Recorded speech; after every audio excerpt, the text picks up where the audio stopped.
morning. Come on, guys, say good morning. All right.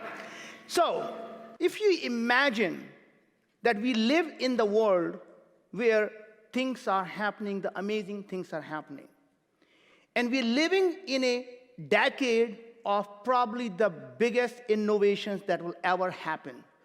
But when you look around, you hear nothing but gloom and doom. Why is that? It is because the media, like Crisis News Network, are promoting nothing but gloom and doom. And you ask, why would they do that? It is because they're taking advantage of how humans have evolved. The humans evolved living in the savannas of Africa, always worrying about what is the negative thing that's going to happen. Remember what happened when you were living in the jungles. If you missed the negative news, you got wiped out of the gene pool. If you missed the positive news, nothing happened. So guess what happened? Our brain and the central part of our brain, the amygdala, is tuned to look for scanning for the negative news. And that is the reason why in the news media, they know if it bleeds, it leads. And that's why you hear nothing but negative news. But let me tell you, the world is going to be a better place tomorrow than it has ever been. We are living in the most innovative decade. So let me give you some of the things what I mean by that. Imagine the software for human body has not changed for millions of years.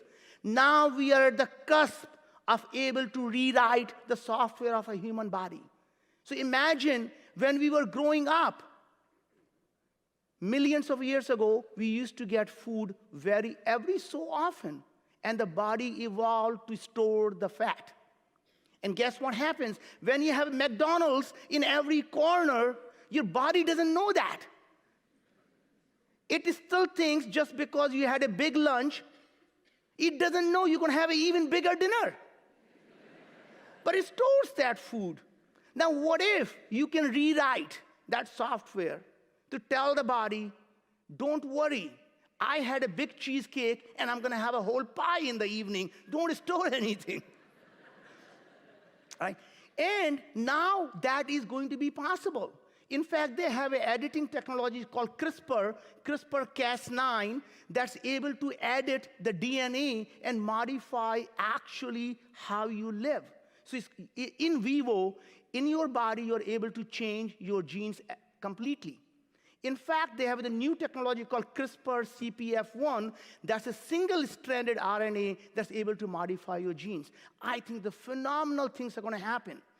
The best part also is that as we are learning, we are realizing that we are not our genes. In fact, 90% of the cells in our body are bacterial cells. And the gut bacteria, or the bacteria in our gut, is actually controls what happens to our body and what happens to our brain. In fact, now we are finding what we eat is who we are. In fact, most of the neural diseases, whether it is Parkinson's, whether it's Alzheimer's, or whether it's a high blood pressure, they all come from the imbalance of your microbacteria in your gut. So when your mom said, listen to your gut, she was absolutely the best scientist you ever met. Right? Now, that imbalance of microbiome, what's going on is that as we take antibiotics, we are killing the complete bacteria, good or bad. And when we lose the balance of our bacteria, we in fact change how we think, and all the diseases that are being caused is by the use of antibiotics, use of processed food. And when we do that, we are in fact changing our brain ourselves. So the point is, as we start to learn that we are so proud of who we are, but fundamentally, we are nothing but the host for parasites. That's who we are, right? And if we don't take care of these parasites, unfortunately, these parasites don't take care of us, right?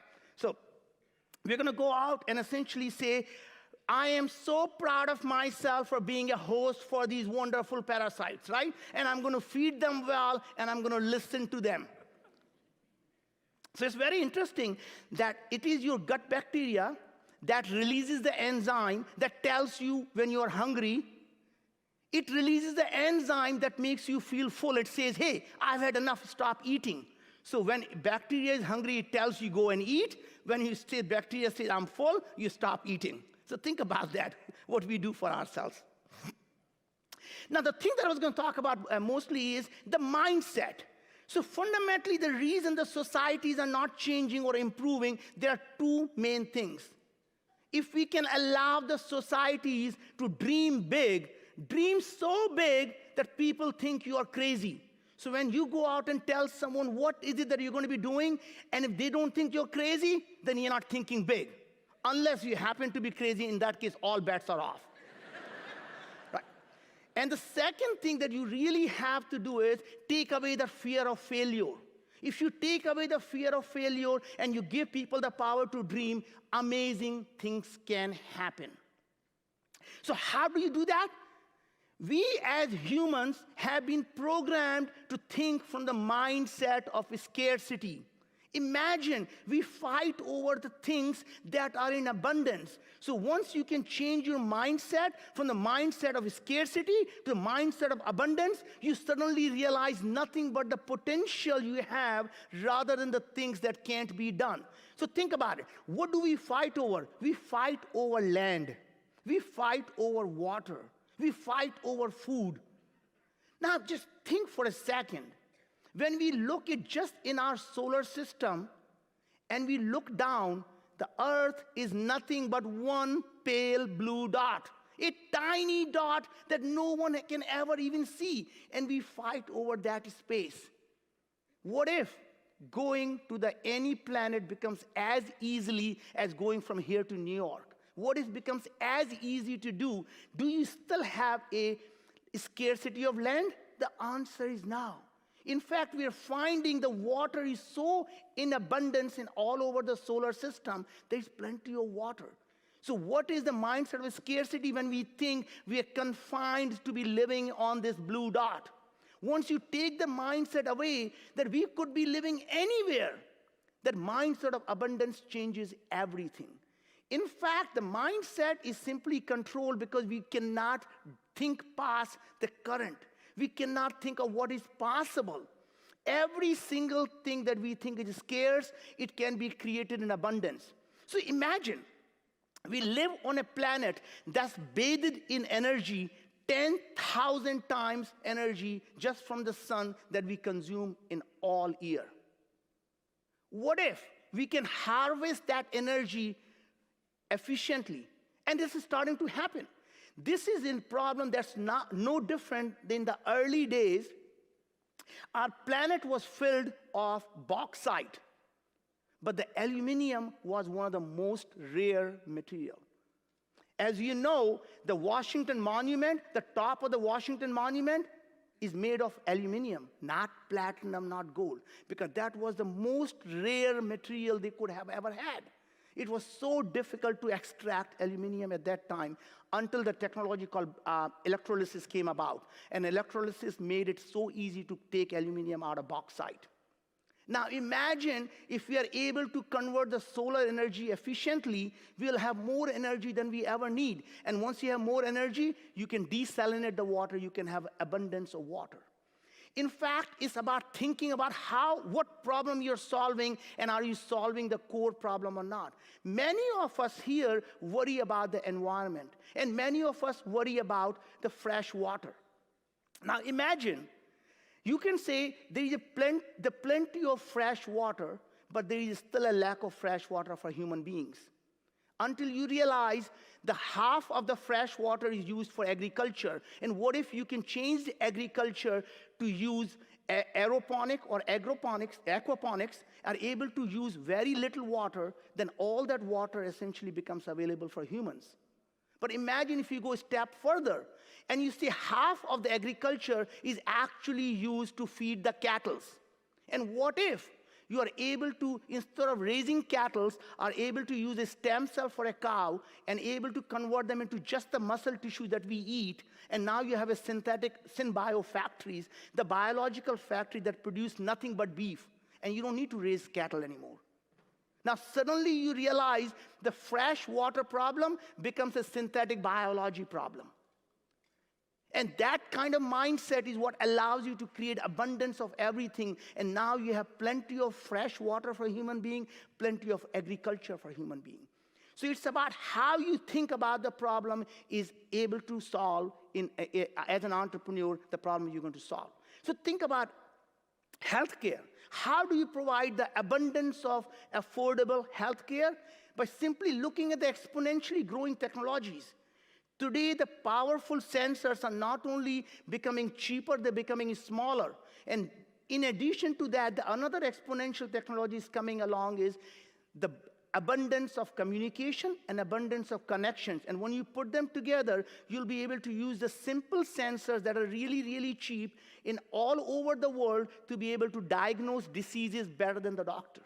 So imagine in a village girl is able to become a village doctor because she has access to these devices which cost almost nothing, and she's able to diagnose every disease better than a board-certified physician. Isn't that provides abundance of healthcare? You look at the education system.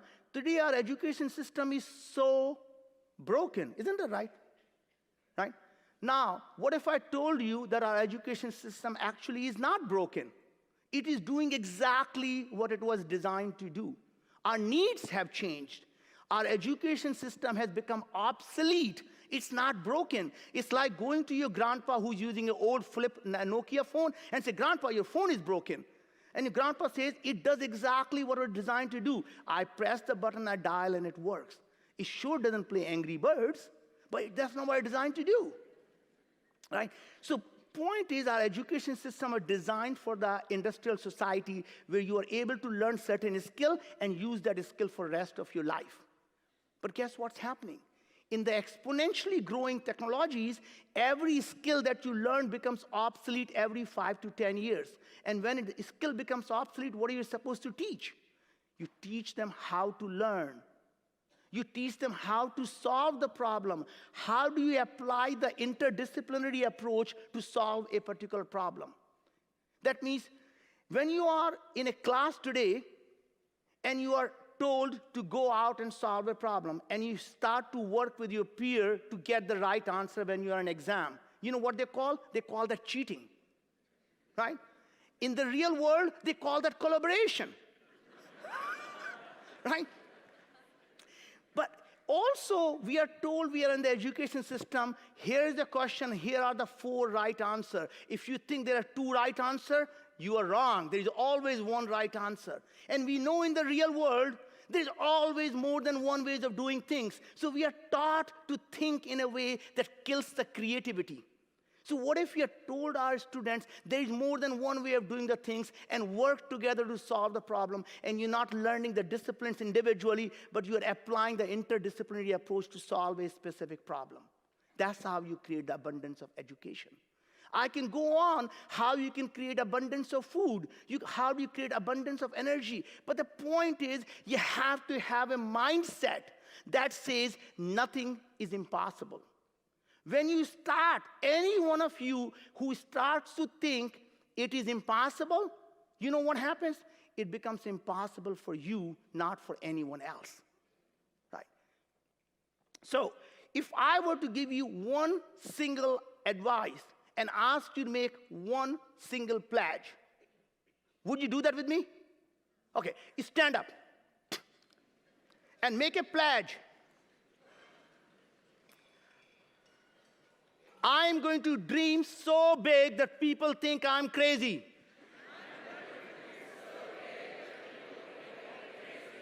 I will never be afraid to fail. I will never think that anything is impossible because it will become impossible for me.